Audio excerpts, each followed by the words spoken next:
So you're either going to use a 13/16 deep well socket, which is the most common, or a 5/8 deep well socket. A 13/16 deep well socket is what I will use. I always use an extension on my socket wrenches. It just makes life a lot easier.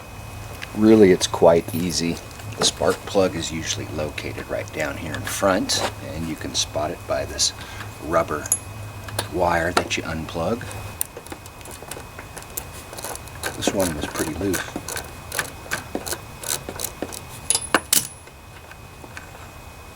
Ta-da! Always use NGK B2LM. The trick is to not over tighten. So basically thread the spark plug in. After you thread the spark plug in lightly and it seats, you're basically going to want to turn the spark plug about 3/4 of a turn. Nice and snug, but not too tight. So there's half a turn.